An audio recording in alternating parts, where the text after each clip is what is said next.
This is Travis Walton, and you're listening to Dr. J Radio Live. All right, everybody, let's bring our guest, the one and only internationally famed Michael Tellinger. Mr. Tellinger, welcome to the show. Thank you very much, Dr. J and Johnny.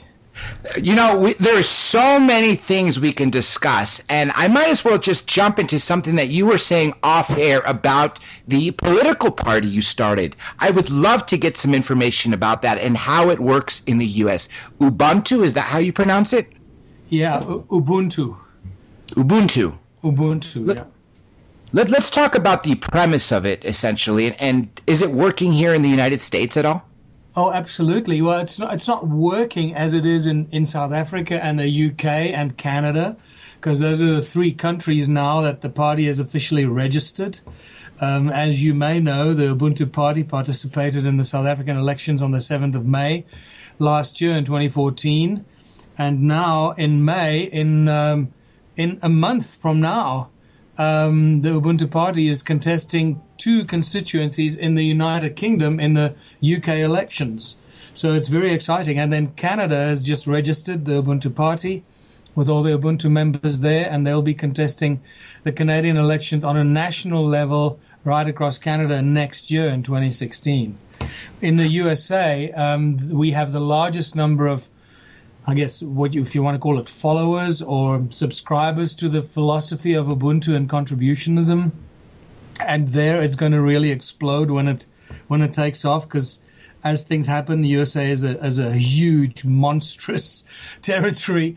So it's like 51 countries in under one umbrella. So it's a big thing to pull together. I would really like to see Ubuntu thrive here in the United States and get rid of this two-party system, because I believe it's all about contribution. I'm going to shift gears now and talk about the Federal Reserve in South Africa. How did it get started? And also, I heard you filed a lawsuit against the Federal Reserve in South Africa. What happened? Yeah, in South Africa, it's called the South African Reserve Bank. And this bank was started 10 years after the United States Federal Reserve Bank in 1922, which is 10 years after 1912, 1913 in the USA.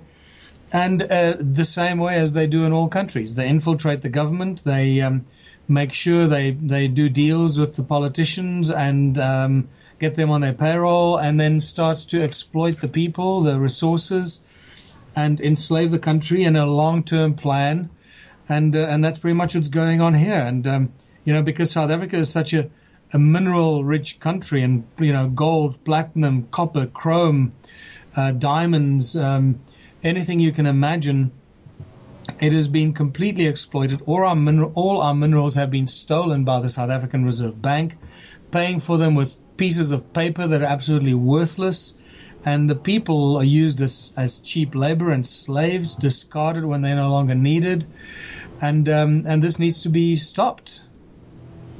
It is definitely one of the things that is holding us back. And the billionaires' conspiracy, I don't think the elected officials have any idea or any control of what's really happening. It's the large corporations. But let's go back several thousands of years.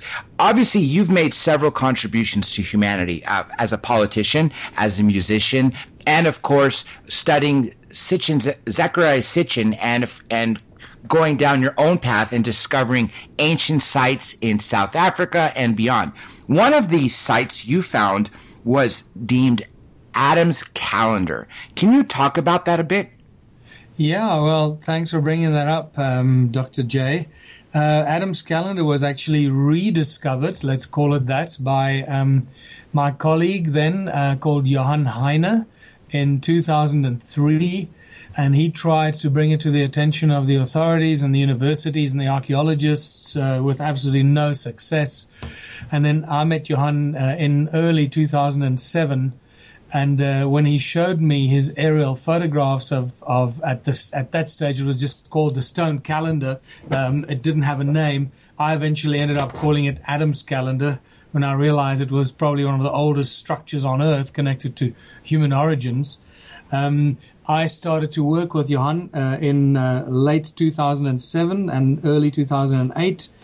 and started to make some amazing new discoveries after the very important breakthrough discoveries that Johann made when he discovered that the calendar side was actually a working calendar aligned with the solstices, equinoxes, and so forth, and much more that it contains. I then discovered the alignment with the Orion's belt and the Horus stone that I found there, and various other important things.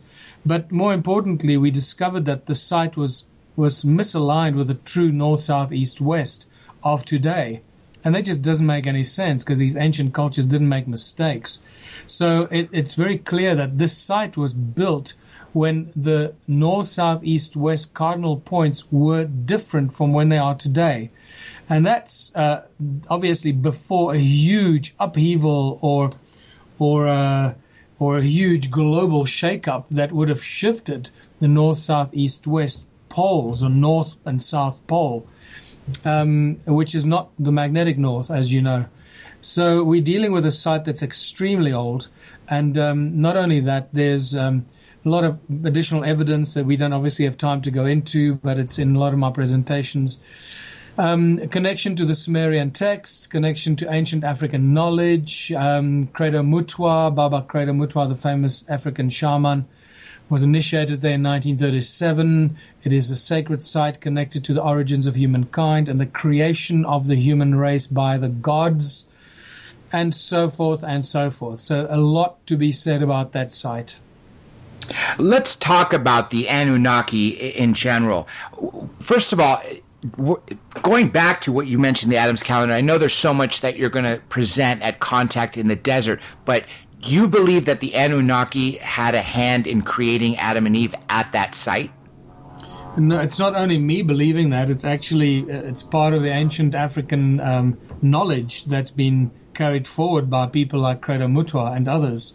There are very strong connections to ancient African tradition and the Sumerian texts and the so-called Holy Trinity, the Anu, Enlil, and Enki, and even Inanna and Ninhursag, and the various Sumerian gods, the Anunnaki gods, as the Sumerian clay tablets refer to them, or the Anunnaki, as Zechariah Sitchin called them, those who came to earth from heaven, and or those who descended to earth from heaven or from above. And these beings that came to earth many hundreds of thousands of years ago were obsessed with gold, and they mined gold in large quantities, and they found it in large quantities here in southern Africa, which they refer to as the Abzu. And for that, they created a lot of energy-generating devices, which is another discovery that I made. And these are, millions of stone circles, so-called stone circles left behind in South Africa. But the Sumerian texts speak extensively of this place called the Abzu and the mining of the gold. And there are many cases and evidence that I present that show that Southern Africa was indeed this place that they refer to where the gold came from, and where Enki, one of the Sumerian Anunnaki gods, the Anunnaki, where Enki set up his gold mining empire. And Great Zimbabwe, incidentally, was part of that, and most likely either the headquarters or one of the key ancient sites that played a very important role in all this gold mining in ancient times. The reason they were obsessed with gold, at least postulated by so many people, is because it had something to do with our atmosphere, not necessarily the reason why us humans, why we like it. Do you believe the reason why we humans use gold as jewelry is a way to commemorate the gods that essentially were mining it? Yeah, I would say it's probably very close to the truth. The gold never belonged to the humans; it always belonged to the gods, and that is still echoed in the sentiments of the native populations of the world. The Native American people, when the Spaniards arrived in the Americas and started to inquire from the locals, who does all this gold belong to? Because they found the local Native Americans sitting on vast quantities of gold, and they would always say the same thing: the gold belongs to the gods, pointing up at the sky. And obviously the Spaniards took advantage of this and said, well, if it doesn't belong to you, we'll take it. Thank you very much. So, yes, there's a huge amount to be said about the gold. Obviously, the Anunnaki were not interested in the shiny metal that we seem to be addicted to, and that we trade on the stock markets. That's got absolutely nothing to do with the reason. Far more esoteric and spiritual the reasons for the obsession with gold, and to do with very high level of understanding of the laws of nature and high levels of consciousness as well, I suppose. Although you could claim that they were very unconscious for using the substance in the way they did in its monoatomic form, or as we read about in the Bible, the manna from heaven and so forth, and the Egyptians used it and called it various names, and yeah, so it goes. So it's really the so-called white powder of gold that was revered and used by the Anunnaki gods or the Anunnaki. Is that like for all kinds of things, not just personally, but also for their planet, but not necessarily to fix the atmosphere, as many have believed that it could have something to do with that, but it's also for other mysterious reasons that were not always of benevolent reasons. Sometimes for reasons that were, that were not necessarily good for humanity on this planet. Johnny, go ahead. Yeah, hi, Michael. It's John in London. You've talked a lot about Creed and Wutcher, and I wondered just a couple of things. One is, had you ever met the gentleman? And two was, do you know what happened to his belt that had the symbolism, what possibly looked like UFO extraterrestrials and hybrids? And also, he talks a lot about the Chitahuri, the reptilian princes and kings and spiritual gods. I wondered if you could sort of tell us any more about these events down in South Africa. Yes, of course. I've met Credo on several occasions, and I had a good relationship with him. Until now, I've decided not to connect with him anymore. He's an old man, and he needs to be left alone. And I think too many people are getting on his case, and he's a really old and sick man who needs to enjoy the last few days of his life. He has shared a lot of critical information with the planet. He speaks extensively about the Reptilians and their agenda. I think David Icke has got an extensive recording on YouTube where he talks to Credo Mutwa about the Reptilian agenda. So people go and see many hours of that discussion and get the details directly from Credo instead of me give it to you secondhand. It's very important information, and he speaks openly about the Anunnaki and the fact that Enki is known in African tradition as Enkai, the creator of the human race, which is synonymous and synchronous with the Sumerian texts, according to Zechariah Sitchin.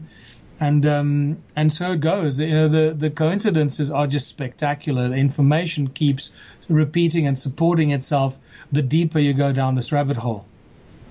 A lot of people, when they're able to reach a higher level of consciousness, are able to tap into this universal knowledge and consciousness and channel other beings. Are you able to channel with any of these Anunnaki gods? No, I'm not, and I'm very grateful for that, because I'd probably go crazy.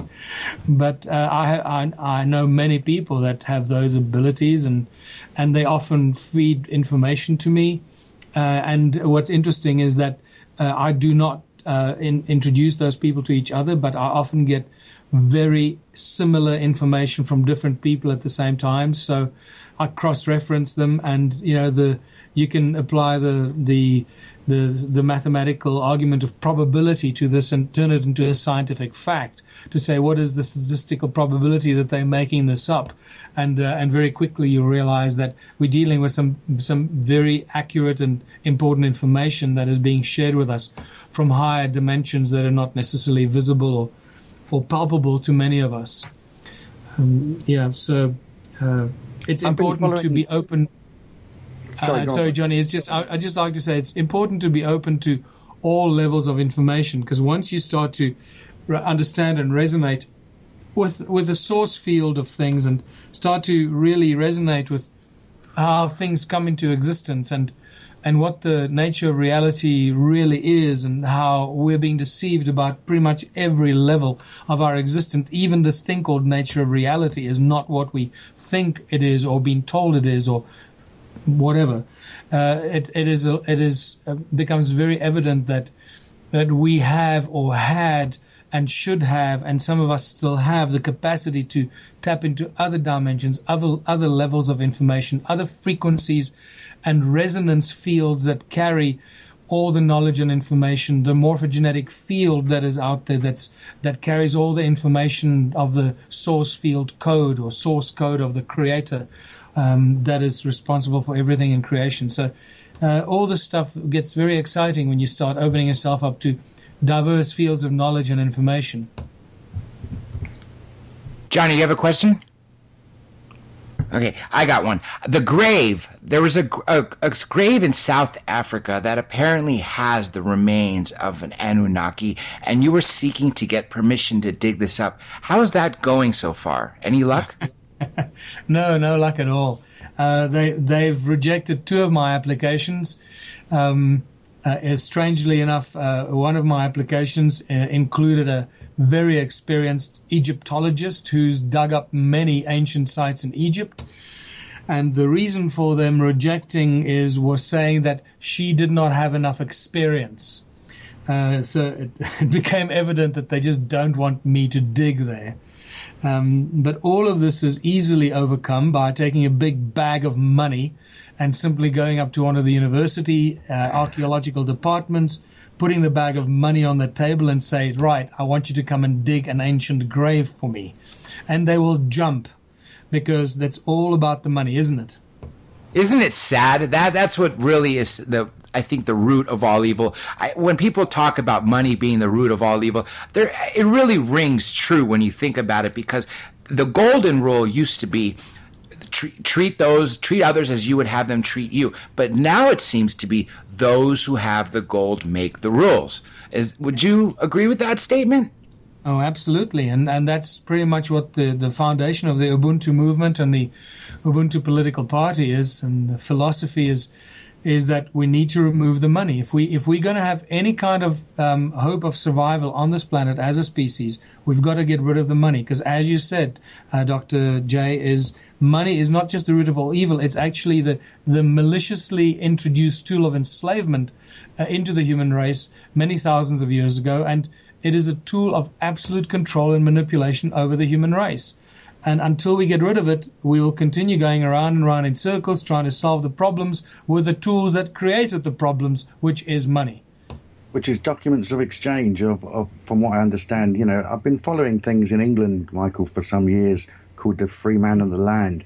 And they were sort of talking about how the real power is with the people, but we seem to somehow feel that we've handed it over to some government politician or political figure. And that what's happened is that now we're not being informed about how much power we have. And so I was told that at birth we'll become a citizen, and then we'll become a sovereign, and then we'll become stock, and that stock is what really runs the country, and the country's not a country, it's called a corporation or a business. And that we as sovereigns of the stock, or preferred stock or common stock, whatever they want to call us, they bid and buy and barter in our name using our national insurance numbers, and they put that number on a bill of exchange or a note, a pound note, and then they bidder and barter with it. And so money is formed and made in our name, and apparently we're worth a lot of stock and a lot of money, but we're not informed about that. So every year we don't know that we can actually participate towards that revenue. And so the current what's his name, the Lord of the Exchequer in London in this case, he says, I'm going to use that money and spend it on your behalf. And so what we're not aware is that bills, things like this, amenities, utilities, should have all actually been paid for us. Can you give us more information about what you found out about it, Michael? Well, pretty much just everything you just said there, Johnny. It's that's what it is, and this is part of the great lie and great deception that's been pulled over our eyes, and people are born into the slavery, and unfortunately, it's not about the money, and this is what I've been sharing with people for the last 10 years. It's money does nothing. People do everything. Money just gets in the way of people pursuing their dreams and passions and their God-given talents, or the talents that they were born with, that they should be contributing towards the benefit of their community and their society. Money gets in the way. Money destroys friendships, money destroys relationships, money destroys families and enterprises and creation. It prevents people and creation from reaching the greater population. It is used in competition to benefit corporations at the expense of everybody else, while it enslaves the people and benefiting those who own the patents and have the money to control this information. Money prevents cures for disease from reaching the people. It prevents free energy and alternative energy from reaching the people. It is the tool of enslavement. The moment you remove money, the moment you replace competition, which is the worst thing that's ever happened to humanity, the moment you replace competition with cooperation and let people cooperate for the greatest good of everyone, let scientists invent and create, let people give expression to their talents and their gifts that they're born with, you create a situation of abundance that very few people can imagine when they're still trapped in a capitalistic way of thinking.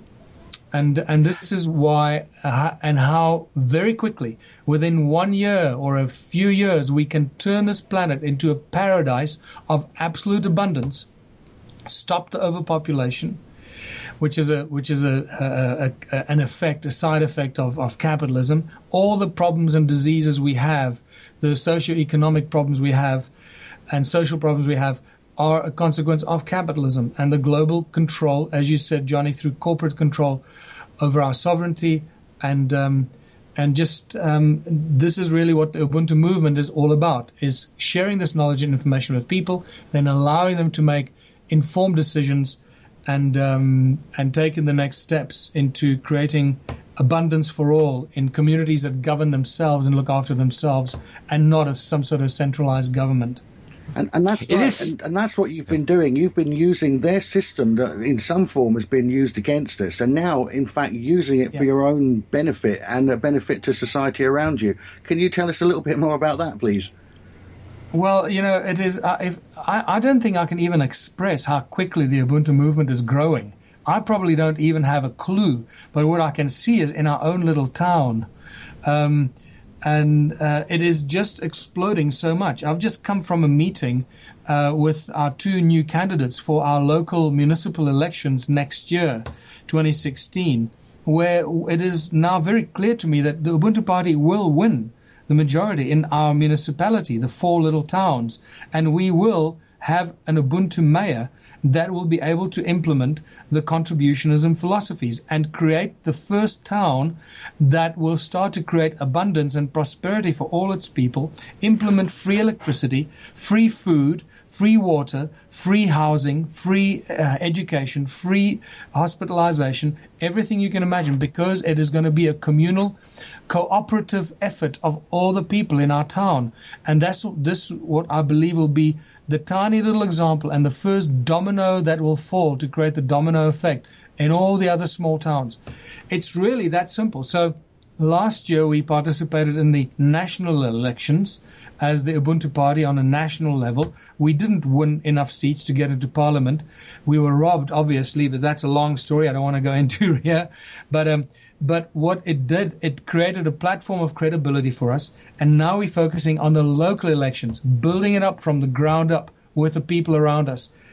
Every day, I was just told by our 2 candidates, very amazing young guys that are well known in our town and our neighboring town, who just telling me how ex-ANC members, ex-disgruntled ANC members are calling them up saying, please, can we join Ubuntu? Can we join you guys? We've had enough of the corruption of the ruling party. And the opposition party, the DA, people and members, the regional director of our province is wanting to leave the DA to join the Ubuntu party. That it's at that level that we're seeing, it's just unimaginable. It's amazing how the change that we have to happen has to start on a micro scale in order to create this domino effect. And going back to something you said earlier, I wholeheartedly agree that money separates. It doesn't cause people to connect or cooperate with each other. It does the exact opposite. Now, going back to something original that we were speaking about, the Anunnaki, how did you get involved in the study of them? What was your first realization that, wait a minute, we aren't alone and we never were alone, and that we were necessarily made by something outside of Earth? Well, first of all ancient cultures tell us this. All ancient civilizations, virtually without exception. I have not yet come across an ancient civilization that does not say we come from the stars, that our ancestors came from the stars. And then you start reading all the mythological stories that are all real history. All the so-called mythology is actually a true story of humanity. And you start reading about these gods, these advanced beings, and the goings on, these elaborate soap operas of ancient times, and then you start reading the Bible about the Elohim, and who are these Elohim, and the Nephilim, and were the sons of the gods, saw the daughters of man, and you all you need to do is start reading with your eyes open and read between the lines. Read the ancient texts. Don't just read the Bible. Read the Quran. Read all the other ancient texts.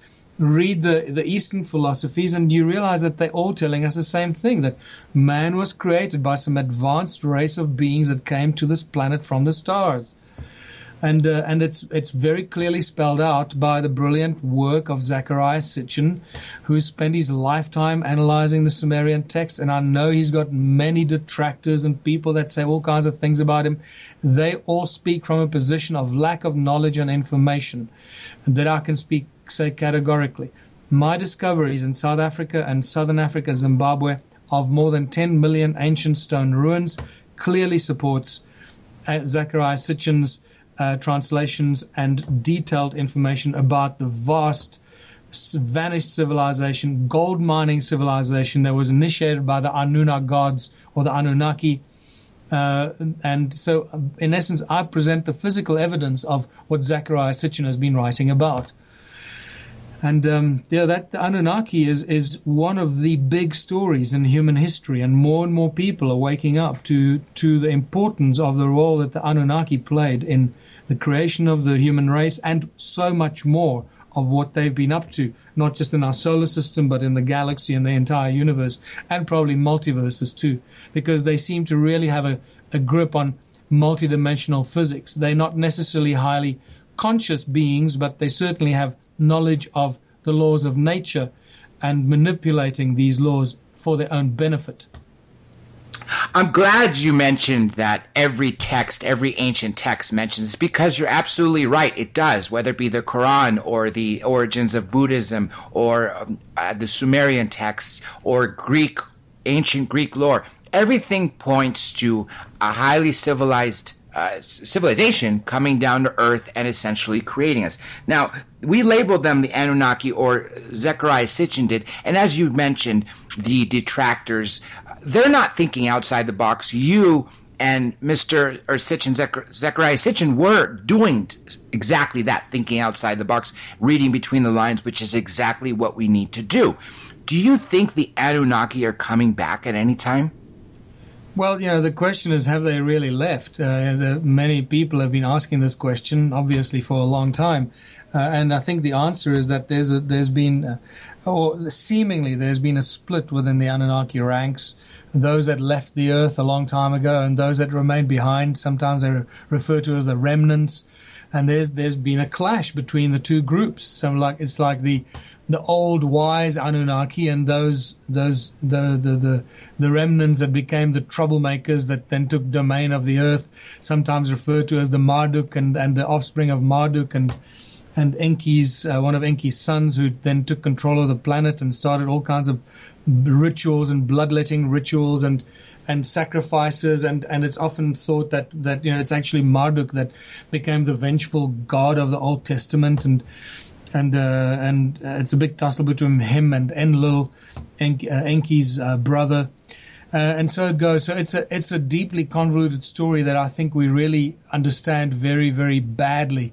But the more we keep our minds open, the more we absorb the information that comes to us all the time from the morphogenetic field, the more we open ourselves up to receiving new information, the more it fills us and resonates with our DNA, and that then starts to activate our thoughts, and we start getting these downloads and start to understand things more succinctly and more clearly.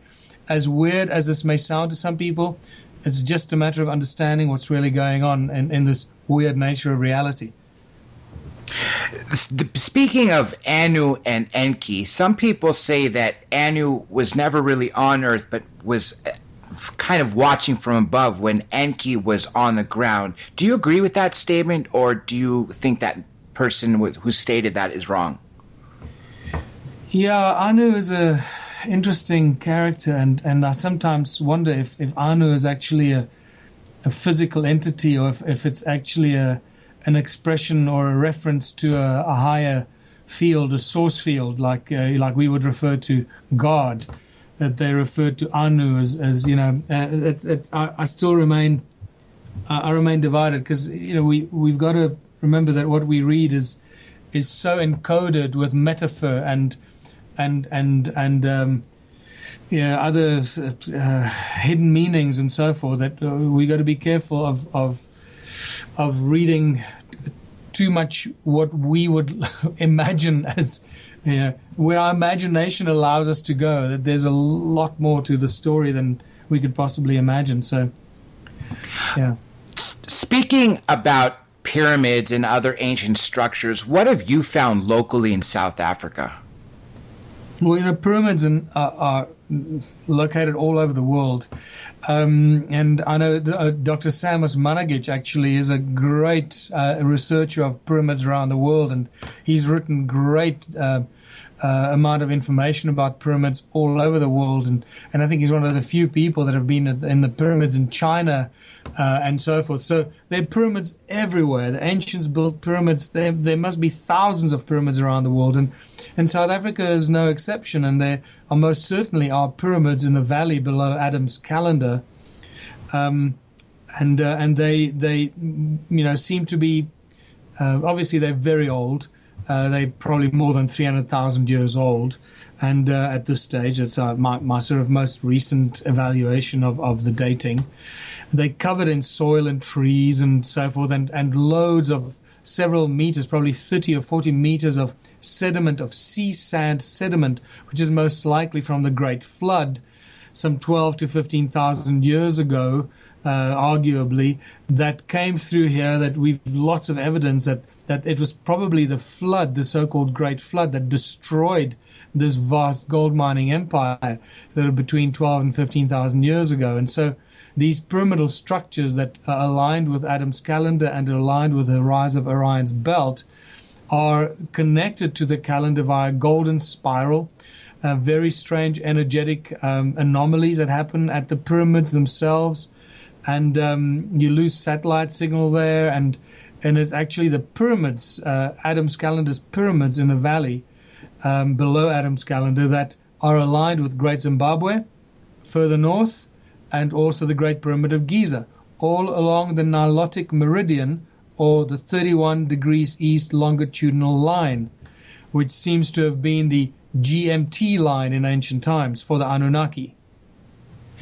I don't understand how the skeptics can deny the fact that these pyramids all around the world align to these astrals, to different star systems. I mean, it just blows my mind how thousands of years ago they were able to construct these, and yet now in the 21st century, people just disregard it. Oh, it's just coincidence. It blows my mind. Going back to the flood, Dr. J, we just gotta leave the skeptics out of it. They're becoming the minority so quickly. It's not even worth worrying about them. It's just like dinosaurs. They're gonna just breed themselves out of the equation. Yeah. I'm glad you mentioned that, because the other day we were speaking to someone else and he said, let's turn it around. We're no longer the kooks. The kooks are the people who don't believe in this, because the evidence is just so overwhelming for the visitations that we've had over thousands of years. It's like arguing. If somebody comes up to you and says, well, I believe the earth is flat, what proof do you have the earth is round? Are you going to argue with that person? You just say, oh, please leave me alone, go to hell, or just go back to school. It's the same thing. If people start debating this, and the skeptics, have a nice life, buddy. Sorry, I'm not going to waste my time talking to you. Well, Mr. Tellinger, I know you've had a long day, and I know you have to go. Let's talk about some websites where people can find some information on you. Sure. My main website is michaeltellinger.com. And then the Ubuntu Party website is ubuntuparty.org.za. And then also our new website that we're still busy fine-tuning, which is the global portal for people, the Ubuntu members around the world, to communicate and connect with each other, and that's ubuntuplanet.org. Now, let's be clear, Michael. This isn't Ubuntu, the operating system. This is an organization very separate from an operating system. Do you know the one I mean? Absolutely. I just wish that Mark Shuttleworth, who's also a South African, I wish he'd wake up and contact us and say, listen, we need to support you guys with our open software and start supporting the Ubuntu movement globally, because that'll certainly give his Ubuntu software a lot of, additional credibility, if you want to call it that. You'll both be good for each other, I think, for sure. Yeah, exactly. Yeah. Well, just two final questions. You're going to be speaking at Contact in the Desert May 29th to June 1st here in California at Joshua Tree. Can you give, in a brief, quick statement, an overview of what you're going to present to the people? Yeah, thanks, Dr. J. I'll be talking about the discoveries of the ancient stone sites in southern Africa, Zimbabwe, Botswana, and so forth, including Great Zimbabwe. The discoveries over the last 500 years and how it's led to the current understanding of it, the evidence of the ancient advanced technology, which I have obviously plenty of scientific research for. So it's not a theory. We now actually have physical scientific evidence and recorded scientific evidence that we're dealing with advanced ancient technology. And I'm talking here about silicon-based technology that was just blowing our minds. And then how this understanding of the ancient vanished civilizations, the Anunnaki and so forth, how this brings us into today, the control systems, the ancient bloodlines, and then the transformation into the modern world that is so screwed up, and the rise of the Ubuntu philosophy, ancient African Ubuntu philosophy, and how this is now manifested as a global movement of higher consciousness, and what we can do to take the next steps, learning from the ancient past so that we can figure out what to do into the future. Now, this is the last question. For all the people who are not going to be able to make it, who are listening to this show globally, this is an international station, what final statement would you have to say to everybody? Well, I would say, realize that we can't carry on in the status quo we're going on today. All of us are facing the same problems, socioeconomic problems, no matter what country you live in. There is only one way out. Please go into the Ubuntu Party website, read about what it is we stand for and why we chose to take a political wedge as well, so that we can plant the seed of consciousness into the political beast and attack it from both sides to start spreading unity consciousness around the world, breaking down the borders, breaking down central governments, allowing people to live beautiful lives on a planet of abundance where people govern themselves in their communities by choice and not by force through socio-economic pressures. Well said, Mr. Tellinger. It has been an absolutely wonderful interview. We hope to have you back. Everybody be sure and check out his websites, and thank you again.